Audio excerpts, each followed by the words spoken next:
నమస్తే, welcome to news TV 99. ముందుగా headlines చూద్దాం.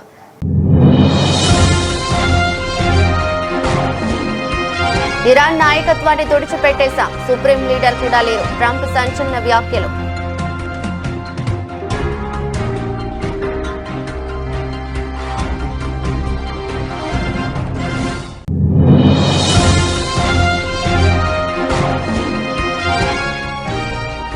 సీఎంలతో ప్రధాని మోదీ కీలక సమావేశం, టీమిండియా స్ఫూర్తితో పనిచేయాలని దిశానిర్దేశం.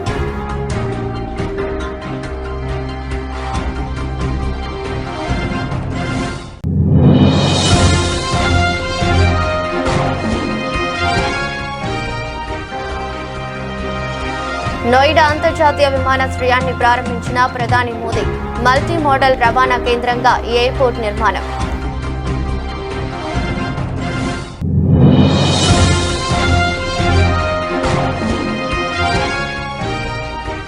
నూట 20 సూత్రాల పార్టీ మేనిఫెస్టోను ప్రకటించిన ఏఎంఎంకే నాయకుడు టీటీవీ దినకరన్, రానున్న ఎన్నికల్లో తమ విజయం తథ్యమని ధీమా.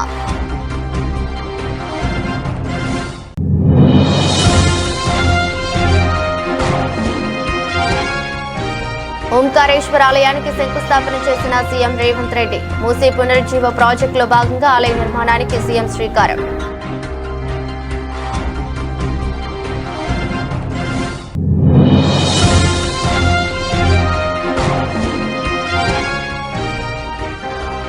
రాజధాని అమరావతికి చట్టబద్ధత, అసెంబ్లీలో చారిత్రాత్మక తీర్మానాన్ని ప్రవేశపెట్టిన చంద్రబాబు.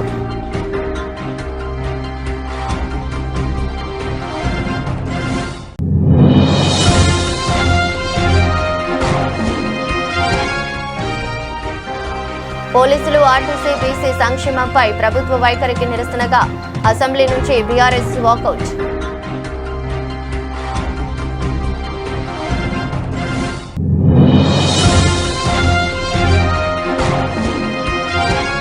టీడీపీ జనసేన నాయకులపై విమర్శలు గుప్పించిన మాజీ ఎంపీ చింతా అనురాధ, మహిళలతో అసభ్యంగా ప్రవర్తించిన వారిని పదవుల్లో నుంచి తొలగించాలని డిమాండ్.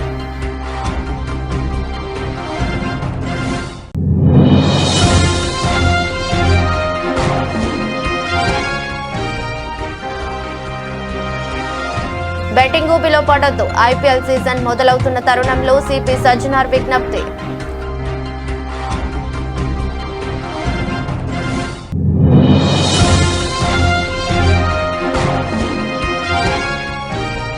టీటీడీ చైర్మన్ నుంచి ఆలయాల చైర్మన్ల వరకు మహిళలపై లైంగిక దాడులకు పాల్పడుతున్నారు, మండిపడ్డ కాకాని పూజిత.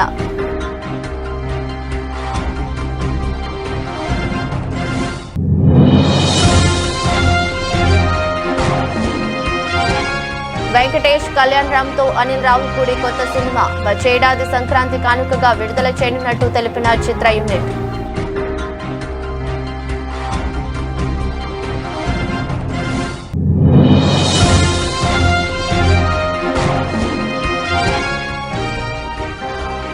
బంగారం, వెండి ధరలో భారీ పెరుగుదల, 2500 మేర ఎగబాకిన పసిడి ధర.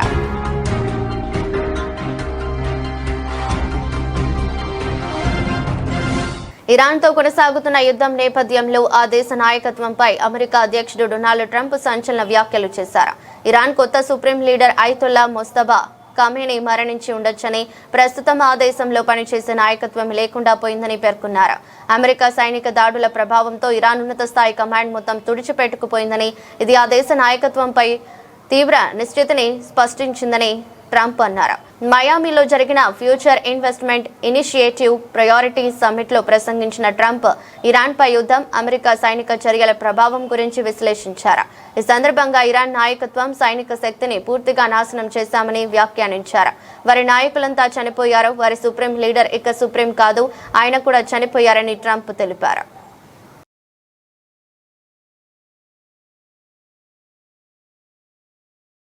పశ్చిమాసియాలో నెలకొన్న తీవ్ర ఉద్రిక్తతల నేపథ్యంలో దేశంలో ఇంధన భద్రత, నిత్యావసరాల సరఫరా, రాష్ట్రాల సన్నద్ధతపై ప్రధానమంత్రి నరేంద్ర మోదీ ఉన్నత స్థాయి సమీక్ష నిర్వహించారు. రాష్ట్రాలు, కేంద్ర పాలిత ప్రాంతాల ముఖ్యమంత్రులతో వర్చువల్ విధానంలో జరిగిన ఈ సమావేశంలో చమురు, గ్యాస్ సంక్షోభాన్ని ఎదుర్కొనేందుకు అనుసరించాల్సిన వ్యూహాలపై విస్తృతంగా చర్చించారు. కేంద్ర రాష్ట్ర ప్రభుత్వాలు టీమ్ ఇండియా స్ఫూర్తితో సమన్వయంతో పనిచేయాలని ప్రధాని పిలుపునిచ్చారు. అమెరికా, ఇజ్రాయెల్ దళాలు ఫిబ్రవరి 28న ఇరాన్పై దాడులు ప్రారంభించిన నాటి నుంచి పశ్చిమాసియాలో యుద్ధ వాతావరణం నెలకొన్న విషయం తెలిసిందే. ఈ సంఘర్షణ ప్రభావం భారత్ ఇంధన దిగుమతులు, ఎరువుల సరఫరా, ఇతర వాణిజ్య కార్యకలాపాలపై పడే అవకాశం ఉందని ఆందోళనలు వ్యక్తమవుతున్నాయి. ఈ నేపథ్యంలోనే ప్రధాని మోదీ సమీక్ష చేపట్టారు. పెట్రోల్, డీజిల్, వంట గ్యాస్ సరఫరాలు అంతరాయాలు కలగకుండా చూడటం, సరఫరా గొలుసును పటిష్టపరచడం, నల్లబజారు, కృత్రిమ కొరతను నివారించడం వంటి అంశాలపై ముఖ్యమంత్రులకు దిశానిర్దేశం చేశారు. ఈ సమావేశంలో ఆంధ్రప్రదేశ్ ముఖ్యమంత్రి Chandrababu, Telangana CM Revanth Reddy, Uttar Pradesh CM Yogi Adityanath, Maharashtra CM Devendra Fadnavis, Gujarat CM Bhupendra Patel సహా పలువురు ముఖ్యమంత్రులు పాల్గొన్నారు. ప్రధాని నరేంద్ర మోదీ ఇవాళ నోయిడాలోని అంతర్జాతీయ విమానాశ్రయాన్ని ప్రారంభించారు. ఉత్తరప్రదేశ్ రాష్ట్రం జేవర్ సమీపంలో 11,200 కోట్లతో అభివృద్ధి చేసిన నోయిడా ఇంటర్నేషనల్ ఎయిర్పోర్ట్ ఫేజ్ 1 దశను మోదీ సీఎం యోగి ఆదిత్యనాథ్తో కలిసి ప్రారంభించారు. కార్యక్రమంలో కేంద్ర పౌర విమానయాన శాఖ మంత్రి రామ్మోహన్ నాయుడు, పలువురు కేంద్ర మంత్రులు, యూపీ సీఎం యోగి ఆదిత్యనాథ్ సహా ఉన్నతాధికారులు పాల్గొన్నారు. రోడ్డు, రైలు, మెట్రో, ప్రాంతీయ రవాణా వ్యవస్థలతో అనుసంధానించే మల్టీ మోడల్ రవాణా కేంద్రంగా ఈ ఎయిర్పోర్ట్ను నిర్మించారు. साथियों, आज का ये कार्यक्रम भारत के नए मिजाज का प्रतीक है। आप सभी देख रहे हैं कि आज पूरा विश्व कितना चिंतित है। पश्चिम एशिया में 1 महीने से युद्ध चल रहा है। युद्ध की वजह से कई सारे देशों में खाने पीने के सामान, पेट्रोल, डीजल, गैस, खाद, ऐसी कई जरूरी चीजों का चारों तरफ संकट पैदा हो गया है। हर देश इस संकट का सामना करने के लिए कुछ न कुछ कोशिश कर रहा है, प्रयास कर रहा है। और हमारा भारत भी इस संकट का पूरी शक्ति से मुकाबला कर रहा है।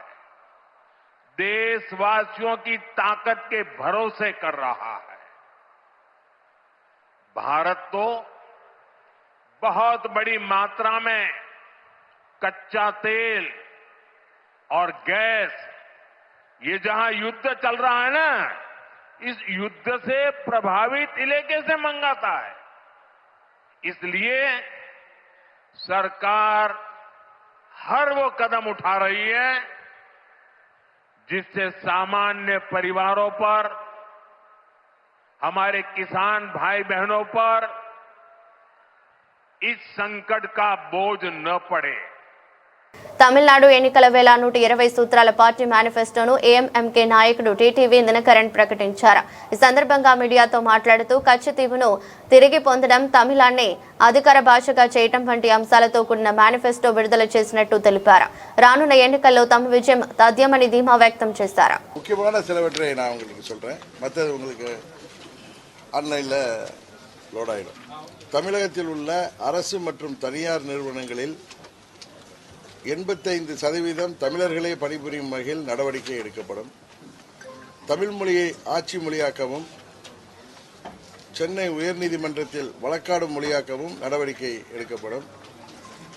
பசும்பொன் ஐயா முத்துராமலிங்க தேவர் மற்றும் இதய தெய்வம் அம்மா அவர்களுக்கு பாரத ரத்னா விருது வழங்க வலியுறுத்தப்படும். தேசியமயமாக்கப்பட்ட அனைத்து வங்கிகளிலும் விவசாயிகள் பெற்ற அனைத்து கடன்களும் தள்ளுபடி செய்வதற்கான நடவடிக்கை எடுக்கப்படும். இதய தெய்வம் அம்மா அவர்கள் போராடி பெற்ற உச்சநீதிமன்ற தீர்ப்பின்படி முல்லை பெரியாற்றில் 152 அடிக்கு நீரை தேக்க நடவடிக்கை எடுக்கப்படும். காவிரியின் குறுக்கே மேகதாது அணையை கட்ட முயற்சிக்கும் கர்நாடக அரசின் நடவடிக்கை முறியடிக்கப்பட்டு தமிழ்நாட்டின் உரிமை பாதுகாக்கப்படும்.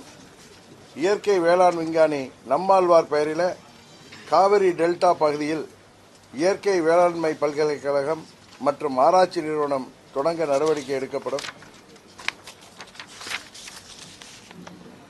100 நாள் வேலை திட்டத்தின் வேலை நாட்கள் 150 நாட்களாக உயர்த்திடவும் ஊதியத்தை உயர்த்திடவும் நடவடிக்கை எடுக்கப்படும். தமிழகத்தில் நடைபெறும் மணல் உள்ளிட்ட கனிம வள கொள்ளைகள் தடுத்து நிறுத்தப்படுவதோடு அத்தகைய செயல்களில் ஈடுபடுவோர் குண்டர் சட்டத்தில் கைது செய்ய நடவடிக்கை எடுக்கப்படும். చట్టపూర్వమైన సాదివారీ కణకెడుపై మానిల గండిపేట మండలం మంచిరేవుల వద్ద ఓంకారేశ్వర ఆలయ నిర్మాణానికి తెలంగాణ ముఖ్యమంత్రి రేవంత్ రెడ్డి శంకుస్థాపన చేశారు. మూసీ పునరుజ్జీవ ప్రాజెక్టులో భాగంగా ఆలయ నిర్మాణానికి సీఎం శ్రీకారం చుట్టారు. అలాగే చేవెళ్లలోని ఎంకేపల్లి దగ్గర ఆధునిక గోశాలకు సైతం CM Revanth Reddy deputy CM బట్టి విక్రమార్క శంకుస్థాపన చేశారు. ఈ సందర్భంగా కుటుంబ సమేతంగా మంచిరేవు వీరభద్రస్వామి ఆలయం వద్ద గోపూజ కార్యక్రమంలో ముఖ్యమంత్రి పాల్గొన్నారు. చారిత్రక వీరభద్రస్వామి ఆలయ సమీపంలో ఓంకారేశ్వర ఆలయాన్ని నిర్మిస్తున్నారు. 700 కోట్లతో 8 ఎకరాల్లో దేవాలయం నిర్మాణం జరగనుంది. 100 అడుగుల ఎత్తుతో శివుడి విగ్రహాన్ని నిర్మించనున్నారు. కార్యక్రమంలో డిప్యూటీ సీఎం బట్టి, ఎమ్మెల్యేలు, ఎమ్మెల్సీలు, ప్రభుత్వ ప్రధాన కార్యదర్శి రామకృష్ణారావు, డీజీపీ శశిధర్రెడ్డి, ఉన్నతాధికారులు పాల్గొన్నారు. కర్ణాటకలోని శృంగేరి శారదాపీఠం జగద్గురువుల సూచనలు, సలహాల మేరకు ఆలయ నిర్మాణ శైలిని రూపొందించారు.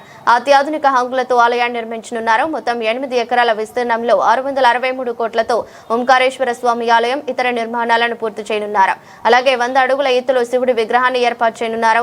ఈ మేరకు Musi river front development corporation limited ప్రణాళికలు రూపొందించి ఆలయం వద్ద 2000 వాహనాలకు సరిపడా పార్కింగ్ వసతి కూడా కల్పించనున్నారు. అలాగే ఓంకారేశ్వర స్వామి ఆలయ ఘరేపురం 100 అడుగుల ఎత్తున ఉండనుంది. మీరు చేస్తే మీకు మంచి పేరు వస్తుంది, మేము చేయలేదు కాబట్టి మీరు చేయవద్దని ఒక అక్క ఈ ప్రాంతం నుంచి 45 సంవత్సరాల కుటుంబం 100% రాజకీయ ప్రయోజనం పొందినారు. అన్ని పదవులు అనుభవించారు.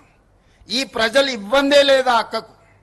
ఇవాళ అక్క కొడుకు నేషనల్ గ్రీన్ ట్రిబ్యునల్లో ఈ పనిని ఆపమని కేసేసిండు. ఆ అక్క మనసు ఎట్లా ఒప్పుకున్నదో వాళ్ళ కొడుకును ఇట్లాంటి తప్పుడు కేసులను నేషనల్ గ్రీన్ ట్రిబ్యునల్లో వేయించడానికని నేను అడుగుతున్నా. ఆ అక్కకి ప్రాంత ప్రజలు ఓట్లు వేయలేదా? వాళ్ళ కుటుంబాన్ని ఆశీర్వదించలేదా? ఈ రోజు ఈ రాష్ట్రంలో, ఈ దేశంలో ఆ అక్కకు గుర్తింపు వచ్చింది, ఆ కుటుంబానికి గుర్తింపు వచ్చింది. ఇవాళ ప్రజాప్రతినిధులుగా, మంత్రులుగా పదవులు అనుభవించిండ్రంటే ఈ ప్రాంత ప్రజల ఆశీర్వాదం లేదా? ఈ ప్రాంత ప్రజల ఆకాంక్షలకు వ్యతిరేకంగా, ఈ ప్రాంత అభివృద్ధిని అడ్డుకోవడానికి నీ కన్న కొడుకే ఎన్జిటిలో కేసేస్తుంటే ప్రజాప్రతినిధిగా మీరు కొనసాగడానికి అర్హత ఉందా అని చెప్పి నేను ఆ అక్కని సందర్భంగా అడగదలుచుకున్నా. ఒకప్పుడు నాకు కూడా ఆంధ్రప్రదేశ్ రాజకీయాల్లో నేను ఒక చారిత్రాత్మక ఘట్టం ఆవిష్కృతమైంది. రాజధాని అమరావతికి శాశ్వత చట్టబద్ధత కల్పించే దిశగా రాష్ట్ర ప్రభుత్వం కీలక అడుగు వేసింది. దీనికోసం ఈ ఉదయం ఆంధ్రప్రదేశ్ శాసనసభ ప్రత్యేకంగా సమావేశమైంది. సభ ప్రారంభం కాగానే ముఖ్యమంత్రి చంద్రబాబు అమరావతిని ఏకైక రాజధానిగా గుర్తిస్తూ దానికి చట్టబద్ధత కల్పించాలని కోరుతూ కీలక తీర్మానాన్ని ప్రవేశపెట్టారు. గత 5 ఏళ్లుగా సాగుతున్న రాజధాని అనిశ్చితికి తెరదించి ప్రజల్లో భరోసా నింపడమే ఈ తీర్మాన ప్రధాన ఉద్దేశం. అసెంబ్లీలో ఈ తీర్మానాన్ని ఏకగ్రీవంగా ఆమోదించిన అనంతరం దీనిని కేంద్ర ప్రభుత్వానికి పంపనున్నారు. రాజ్యాంగబద్ధంగా అమరావతికి పూర్తిస్థాయి చట్టబద్ధత లభిస్తే భవిష్యత్తులో రాజకీయ మార్పులు జరిగినప్పటికీ రాజధాని విషయంలో ఎటువంటి ఆటంకాలు కలగవని ప్రభుత్వం భావిస్తోంది.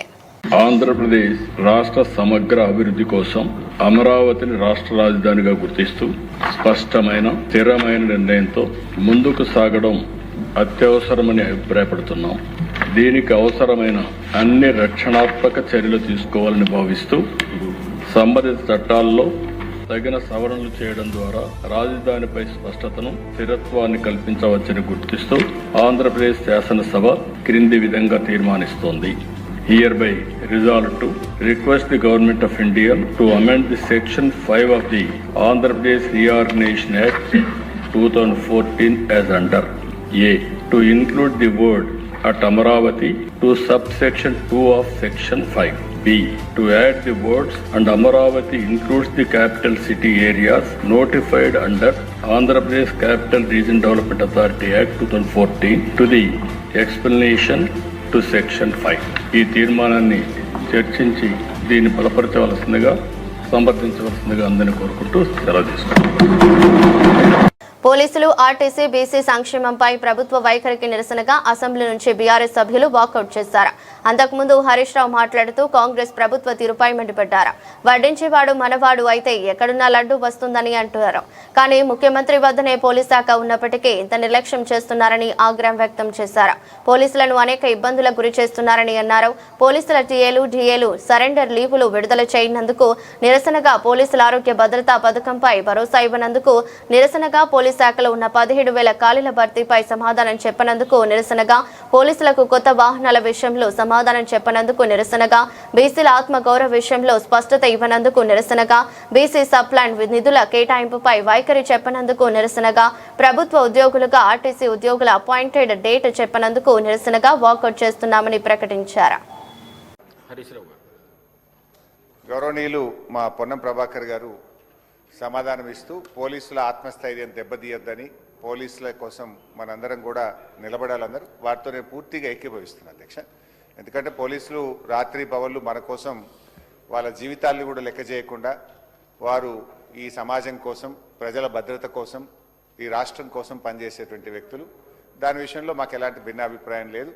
అందుకే ఆనాడు ఈ కేసీఆర్ గారి ప్రభుత్వం పోలీసులకు పెద్ద ఎత్తున 46,000 మంది రిక్రూట్మెంట్ చేసినాం. మేము కొత్త కమిషనరేట్లు పెట్టాం, ట్రాఫిక్ పోలీసులకు అలవెన్స్ తెచ్చాం, పోలీసుల సంక్షేమం కోసం ఆరోగ్య భద్రత లాంటి పథకం కూడా తెచ్చాం అధ్యక్ష. అయితే ఇలా గౌరవ ముఖ్యమంత్రి గారే హోంమంత్రిగా పనిచేస్తున్నారు కనుక సహజంగా వడ్డించేవాడు మనవాడైతే లడ్డు యాడున్నా దొరుకుతుందని ఒక సామెత ఉన్నట్టు ముఖ్యమంత్రి గారే హోంమంత్రిగా ఉన్నప్పుడు పోలీసుల సంక్షేమం కోసం కూడా ఇంకా మెరుగ్గా గత ప్రభుత్వం కంటే బాగా మేలు జరుగుతుందని చెప్పి పోలీసులు ఆశిస్తుంటారు అధ్యక్ష. కానీ దురదృష్టం ఏంటంటే ఈ ప్రభుత్వం వచ్చిన తర్వాత 7 టీఏ బిల్లులు పోలీసులై పెండింగ్లో ఉన్నాయి, 3 సరెండర్ లీవ్లు పెండింగ్లో ఉన్నాయి, 5 డిఏలు పెండింగ్లో ఉన్నాయి. అదేవిధంగా అధ్యక్ష పోలీసులకు సంబంధించిన భద్రత పథకాన్ని ఆసుపత్రుల్లో పోతే 1,00,000 రూపాయలకు మాత్రమే పరిమితం చేశారు. మా సిపిఐ శాసనసభ్యులు సాంబశివరావు గారు చెప్తున్నారు, మా కొత్తగూడెం జిల్లాలో 72 టీఏలు పెండింగ్లో ఉన్నాయంటున్నారు. కొన్ని జిల్లాల్లో టీఏలు ఇచ్చి కొన్ని జిల్లాల్లో ఇవ్వకపోవడం. నేను రాష్ట్రంలోని 1,30,000 మంది పోలీసుల పక్షాన మాట్లాడుతూ ఉన్నాను. ఆ పోలీసులు రాత్రింబవలు కష్టపడే వాళ్ళ టీఏలు డిఏలు సరెండర్ లీవులు రాష్ట్రంలో టీడీపీ జనసేన నాయకులు పూర్తిగా బరితెగించారని వైసీపీ మాజీ ఎంపీ చింతా అనురాధ ఆగ్రహం వ్యక్తం చేశారు. మహిళలకు వేధించే వాళ్ళు కొందరైతే సభ్యత సంస్కారం మరిచి తైతక్కలాడే వాళ్ళు మరికొందరని మండిపడ్డారు. పవిత్రమైన దేవాలయాల చైర్మన్ కూడా ఇష్టానుసారం మహిళలతో గడుపుతూ సిగ్గు లేకుండా ఇంకా పదవుల్లో కొనసాగుతున్నారని విమర్శించారు. ఇలాంటి వారి పాలనలో రాష్ట్రం ఇంకెంత దిగజారిపోతుందో అని ఆవేదన వ్యక్తం చేశారు. అందరికీ నమస్కారం. ఈ రోజు రాష్ట్రంలో టీడీపీ ఎమ్మెల్యేలు, జనసేన ఎమ్మెల్యేలు, అలాగే ఆ పార్టీ నాయకులు, ప్రముఖ టెంపుల్ చైర్మన్స్ కూడా కామందులా వ్యవహరిస్తున్నారు. కామంతో కళ్ళు మూసుకుపోయి వ్యవహరిస్తున్నారు. ఈ రోజు అధికారం ఉందన్న మదంతో వారు కన్ను మిన్ను కాకుండా మహిళలను అలాగే యువతులను కూడా లైంగిక వేధింపులకి గురి చేస్తున్నారు. గత 19 నెలలుగా మనం చూస్తున్నాము, రాష్ట్రంలో పలు చోట్ల ఎమ్మెల్యే గౌరవపరమైనటువంటి ఎమ్మెల్యే పదవిలో ఉండి కూడా ఎంతో మంది యువతులకు వారు లైంగిక వేధింపులకు గురి చేయడం అనేది. ముఖ్యంగా చూసుకుంటే జనసేన రైల్వే కోడూరు ఎమ్మెల్యే గారు ఆర్వ శ్రీధర్, ఆయన వ్యవహారం రాష్ట్రంలో సంచలనం సృష్టించింది. వీణ అనే యువతిని ఆయన బెదిరించి తనపై అత్యాచారం చేశాడని, అతని వల్ల తాను 5 సార్లు గర్భవతి అయితే బలవంతంగా తనకి అబార్షన్ చేయించాడని తీవ్ర ఆరోపణలు చేయడమే కాకుండా ఎమ్మెల్యే అర్ధనగ్న వీడియోలు, వీడియో కాల్ డేటాను కూడా ఆవిడ బహిర్గతం చేయడం జరిగింది. 2024 సెప్టెంబర్లో టీడీపీ సత్యవేడు ఎమ్మెల్యే కోనేటి ఆదిమూలం ఒక మహిళను లైంగికంగా వేధించడంతో ఆమె పోలీసులను ఆశ్రయించడం జరిగింది. టీడీపీ గుంటూరు ఈస్ట్ ఎమ్మెల్యే నసీర్ అహ్మద్ మహిళతో అసభ్యకర వీడియో వెలుగు చూసింది. గతంలో టీడీపీ కార్పొరేటర్ అభ్యర్థిగా పోటీ చేసిన ఒక మహిళతో వీడియో కాల్లో నసీర్ అసభ్యకరంగా సైగలు చేస్తూ కనిపించాడు. కేజీబీవీ మహిళా ప్రిన్సిపల్ ను అర్ధరాత్రి మాట్లాడడానికి రావాలంటూ శ్రీకాకుళం జిల్లా ఆముదాల వలస ఎమ్మెల్యే కోన రవికుమార్ వేధింపులకు గురి చేశారు. మహిళా మంత్రి సంధ్యారాణి పిఏ సతీష్ లైంగిక వేధింపుకి పాల్పడ్డాడని మనందరికీ తెలిసిన విషయమే. అందులో మంత్రి కుమారుడికి ఈ వ్యవహారంలో సంబంధం ఉందని కూడా ఆరోపణలు ఉన్నాయి. అలాగే రీసెంట్ గా టీటీడీ చైర్మన్ బిఆర్ నాయుడు గారు ఒక మహిళతో వ్యవహరించిన తీరు మనం అందరం బెట్టింగ్ ఊబిలో పడొద్దు, బతుకును ఛిద్రం చేసుకోవద్దు అంటూ హైదరాబాద్ నగర పోలీస్ కమిషనర్ సజ్జనార్ విజ్ఞప్తి చేశారు. ఐపీఎల్ సీజన్ మొదలవుతున్న తరుణంలో క్రికెట్ ను కేవలం క్రీడగా ఆస్వాదించాలని, బెట్టింగ్ ఊబిలో పడి జీవితాలను నాశనం చేసుకోవద్దని సూచించారు. గతంలో say no to betting apps ప్రచారం ద్వారా వందలాది యాప్లను ప్రభుత్వం నిషేధించినప్పటికీ ఇప్పుడు టెలిగ్రామ్, వాట్సాప్, ఇన్స్టాగ్రామ్ వంటి సోషల్ మీడియా వేదికగా ఈ దందా కొత్త రూపం దాల్చిందని, కేవలం డబ్బు కోసం ఇటువంటి ప్రమాదకరమైన యాప్లను ప్రమోట్ చేసే సోషల్ మీడియా ఇన్ఫ్లుయెన్సర్లపై కఠిన చర్యలు తీసుకుంటామని హెచ్చరించారు. బెట్టింగ్ వల్ల అప్పుల పాలై కుటుంబాలు రోడ్డున పడే పరిస్థితి తెచ్చుకోవద్దని హితవు పలికారు. మీ పరిసరాల్లో ఎవరైనా బెట్టింగ్ కు పాల్పడుతున్నట్లు తెలిస్తే వెంటనే డయల్ 100 లేదా మా వాట్సాప్ నంబర్ 9490616555కు సమాచారం ఇవ్వాలని ప్రజలను కోరారు. అందరికీ నా తరపు నుంచి, హైదరాబాద్ పోలీస్ తరపు నుంచి పేరు నమస్కారాలు. రేపటి నుంచి ఐపీఎల్ సీజన్ స్టార్ట్ కాబోతుంది. ఆ స్టార్ట్తోనే మళ్ళీ బెట్టింగ్ మరియు బెట్టింగ్ యాప్స్ ఒక సీజన్ కూడా స్టార్ట్ అయిపోతుంది.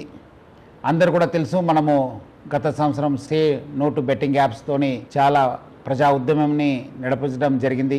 దాని సక్సెస్తోని ఒక బిల్ కూడా రావడం జరిగింది. ఏమైనా మళ్ళీ బిల్ వచ్చిన యాప్స్ ఆగిపోయావు, కానీ టెలిగ్రామ్లో, ఇన్స్టాగ్రామ్లో రకరకాల కొత్త యాప్స్తోని మళ్ళీ వీళ్ళు అమాయకుల్ని బలి చేయడానికి చాలా ముందు వస్తున్నారు. అట్లానే కొంతమంది ఇన్ఫ్లుయెన్సర్స్ కూడా మళ్ళీ వాళ్ళతోని చేయి కలపడం జరుగుతుంది. అందరు కూడా తెలుసు, బెట్టింగ్ అనేది ఒక చాలా పెద్ద వ్యసనము. దాని నుంచి చాలామంది బలి అయిపోయినారు, చాలామంది డబ్బులు పోగొట్టుకున్నారు, ఫ్యామిలీస్ నాశనమైనారు, మనశాంతి కోల్పోయినారు. సో అందుకు మనందరూ కూడా ఈ బెట్టింగ్ యాప్స్ నుంచి దూరం ఉండాలని చెప్పి నేను మరీ కోరుతున్నాను. ఇది ఆన్లైన్ బెట్టింగ్ యాప్ అయితే మనము ఆఫ్లైన్లో కూడా చాలామంది రూమ్స్ తీసుకొని బయట ఊరికి వెళ్ళి అక్కడ కొంతమంది కలిసి అది కూడా చేస్తుంటారు. వాళ్ళపైన కూడా మనం నిఘా పెట్టడం జరుగుతుంది. సో అందుకు హైదరాబాద్ పోలీసు మనము ఆన్లైన్ కాకుండా ఆఫ్లైన్లో కూడా నిఘా పెట్టాను. అంతకుముందు కూడా చాలామంది గ్యాంగ్స్ కూడా పట్టుకోవడం జరిగింది. సో అందుకు హైదరాబాద్ పోలీసు ఆన్లైన్ మరియు ఆఫ్లైన్ బెట్టింగ్ పైన చాలా అంటే చాలా నిఘా పెట్టడం జరిగింది. పాత ఆఫెండర్స్ ఎవరున్నారు, అంతకుముందు ఎక్కడెక్కడ చేశారు, దానిపైన కూడా నిఘా పెట్టడం జరుగుతుంది. అట్లానే మన సైబర్ క్రైమ్ టీమ్స్ కూడా అలర్ట్ చేసి స్పెషల్ టీం ఫామ్ చేసి ఇన్స్టాగ్రామ్లో కావచ్చు, మన టెలిగ్రామ్లో కావచ్చు, అట్లానే వెబ్సైట్స్ ఏమేమి కొత్తగా వస్తున్నారు, ఎవరెవరు సోషల్ మీడియా ఇన్ఫ్లుయెన్సర్స్ దీన్ని ప్రమోట్ చేస్తున్న పైన కూడా చాలా గట్టి నిఘా ఏర్పాటు చేయడం జరుగుతుంది. అట్లానే చాలామందికి చాలా రకరకాల సమాచారం వస్తుంటుంది, ఎందుకంటే చాలామంది సోషల్ మీడియాలో కూడా యాక్టివ్ ఉంటారు. రాష్ట్రంలో మహిళలకు రక్షణ పూర్తిగా లేకుండా పోయిందని వైఎస్ఆర్సీపీ రాష్ట్ర మహిళా వర్కింగ్ ప్రెసిడెంట్ కాకాని పూజిత ఆవేదన వ్యక్తం చేశారు. టీటీడీ చైర్మన్ స్థాయి వ్యక్తి నుంచి చిన్న ఆలయాల చైర్మన్ల వరకు మహిళలపై లైంగిక దాడులకు పాల్పడుతున్నారని విమర్శించారు. ఆఖరికి ఎమ్మెల్యే అరవ శ్రీధర్ ఓ మహిళను వేధిస్తూ అడ్డంగా దొరికిపోయిన అతనిపై చర్యలు తీసుకోలేదని ఆగ్రహించారు. మహిళల సహన శక్తుల్ని ఈ కూటమి ప్రభుత్వం పరీక్షిస్తోందని, మహిళా లోకం ఎదురు తిరిగే రోజు దగ్గరలోనే ఉందని పేర్కొన్నారు. ఆంధ్ర రాష్ట్రంలో మహిళల పరిస్థితి చూస్తే బాధేస్తుందండి. ఆంధ్ర రాష్ట్ర కూటమి ప్రభుత్వం కానీ లేకపోతే పోలీసులు కానీ సిగ్గుతో తలదించుకోవాల్సినటువంటి అవసరం ఉంది. ఎందుకంటే ఈరోజు ఆంధ్ర రాష్ట్రంలో మహిళలకి భద్రత లేదు, రక్షణ లేదు అని చెప్పడానికి ఎక్కడ ఎవ్వరూ సంకోచించట్లేదు. రోజు జరుగుతున్నటువంటి సంఘటనలు వాటికి నిదర్శనం. మనం ఇది వరకు చాలా విషయాలు మాట్లాడుకున్నాం. టీడీపీ, జనసేన ఎమ్మెల్యేలు అయితే కానివ్వండి, లేకపోతే టీటీడీ లాంటి పుణ్యస్థలమైనటువంటి దానికి సంబంధించినటువంటి చైర్మన్లు కానీ, ముఖ్యులు కానీ చేసేటువంటి ఆడవాళ్ళ మీద చేసేటువంటి లైంగిక దాడులేమి, వాళ్ళని మోసం చేయడం ఏంటి, ఒకటి కాదు రెండు కాదు ఎన్ని కథనాలు వినుంటామో మనం. With proofs. Arava Sridhar incident, Pawan Kalyan garu నేను మహిళల్ని కాపాడడానికి వచ్చానని చెప్పి జనసేన ఒక ఎమ్మెల్యే మహిళ పట్ల అసభ్యంగా ప్రవర్తించిన వీడియో బయటకు వచ్చినా గానీ ఆయన కనీసం దాని మీద ఒక యాక్షన్ కూడా తీసుకోకుండా దాన్ని ఏదో తుతుమంత్రంగా, ఆ రోజు మరీ నవ్వొచ్చే విషయం ఏంటంటే ఏదన్నా ఉంటే అది బయటికి రాకుండా చూసుకోండి అని చెప్తున్నారు. దాంతో పాటు ఆదిమూలం గారి వీడియో, బయట వాళ్ళని కాదు, ఆ వీడియోలో ఉన్నటువంటి వ్యక్తి ఎవరు, మీ సొంత టీడీపీకి కార్పొరేటర్ గా కంటెస్ట్ చేసినటువంటి మహిళతో అసభ్యమైనటువంటి సైగలు చేస్తూ వీడియో బయటకు వచ్చింది. దాని మీద ఏం యాక్షన్ తీసుకోలేదు.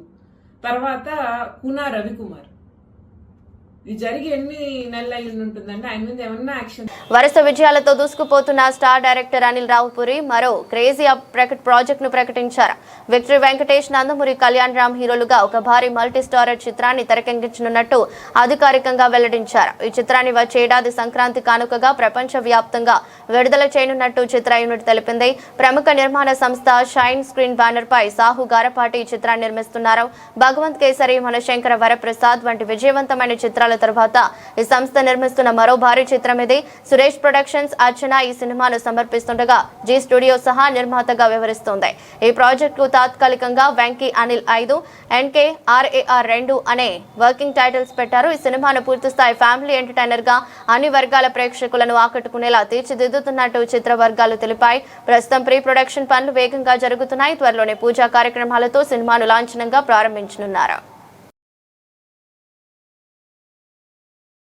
పశ్చిమాసియా ఉద్రిక్తతల నేపథ్యంలో బంగారం, వెండి ధరలు అంచనాలకు అందిన మార్పులు చోటు చేసుకున్నాయి. గత 2 రోజులుగా ధరల్లో మోస్తరు మార్పులు కనిపించినప్పటికీ నేడు అనూహ్యంగా భారీ స్థాయిలో ధరలు పెరిగాయి. భారత్లో 10 గ్రాముల మేలిమి బంగారం ధర సగటున 2500 మేర పెరిగింది. కిలో వెండి ధరలు 5000 మేర పెరుగుదల కనిపించింది. గుడ్ రిటర్న్స్ వెబ్సైట్ ప్రకారం నేడు ఉదయం 10 గంటల సమయంలో హైదరాబాద్ బులియన్ మార్కెట్లో 24 క్యారెట్ల 10 గ్రాముల బంగారం ధర 1,48,090కు చేరుకుంది. నిన్నటి ముగింపుతో పోలిస్తే ధర 2,510 మేర పెరిగింది. 22 క్యారెట్ల 10 గ్రాముల బంగారం ధర కూడా 2,300 మేర పెరిగి 1,35,750కు చేరుకుంది. కిలో వెండి ధర నిన్నటితో పోలిస్తే 5,000 మేర ఎగబాకింది. ప్రస్తుతం 2.5 లక్షల వద్ద కొనసాగుతుంది. ఇక అంతర్జాతీయ మార్కెట్లో ప్రస్తుతం ఔన్స్ 24 క్యారెట్ల పసిడి ధర $4,492 వద్ద కదలాడుతుంది. ఔన్స్ వెండి ధర $69గా ఉంది. వార్తలు ముగించే ముందు మరోసారి హెడ్లైన్స్. ఇరాన్ నాయకత్వాన్ని తుడిచిపెట్టేశాం, సుప్రీం లీడర్ కూడా లేరు, ట్రంప్ సంచలన వ్యాఖ్యలు.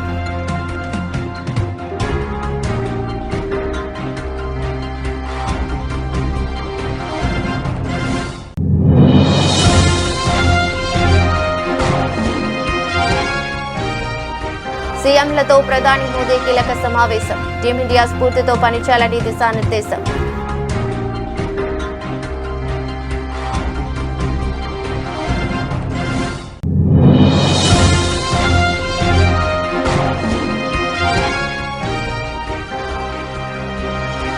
నోయిడా అంతర్జాతీయ విమానాశ్రయాన్ని ప్రారంభించిన ప్రధాని మోదీ, మల్టీ మోడల్ రవాణా కేంద్రంగా ఈ ఎయిర్పోర్ట్ నిర్మాణం.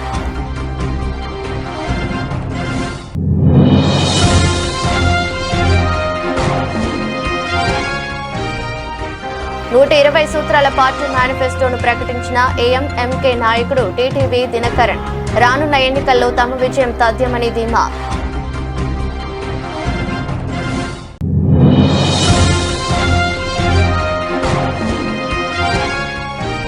ఓంకారేశ్వర ఆలయానికి శంకుస్థాపన చేసిన సీఎం రేవంత్ రెడ్డి, మూసీ పునరుజ్జీవ ప్రాజెక్టులో భాగంగా ఆలయ నిర్మాణానికి సీఎం శ్రీకారం.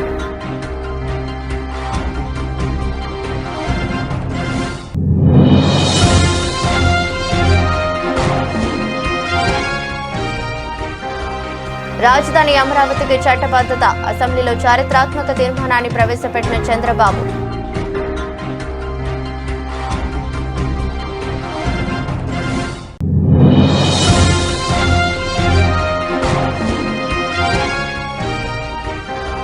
పోలీసులు ఆర్టీసీ బీసీ సంక్షేమంపై ప్రభుత్వ వైఖరికి నిరసనగా అసెంబ్లీ నుంచి బీఆర్ఎస్ వాకౌట్.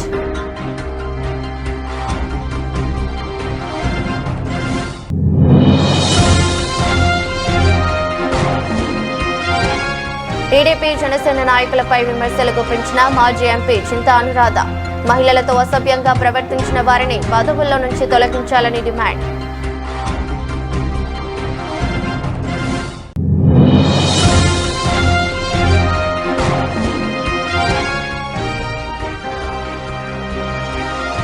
బెట్టింగ్ ఊబిలో పడొద్దు, ఐపీఎల్ సీజన్ మొదలవుతున్న తరుణంలో సిపి సజ్జనార్ విజ్ఞప్తి.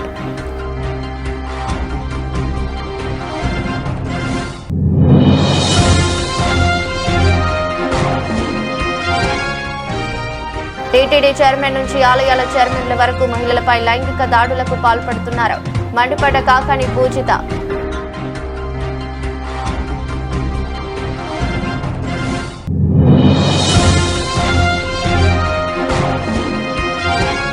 వెంకటేష్ కళ్యాణ్ రామ్ తో అనిల్ రావుపూడి కొత్త సినిమా వచ్చే ఏడాది సంక్రాంతి కానుకగా విడుదల చేయనున్నట్టు తెలిపిన చిత్ర యూనిట్.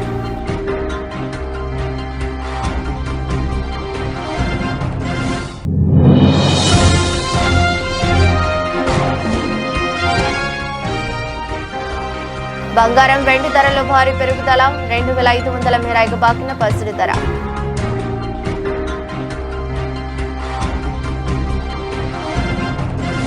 ఇది బులెటిన్. మరో బులెటిన్లో మళ్ళీ కలుద్దాం. అంతవరకు సెలవు. నమస్కారం.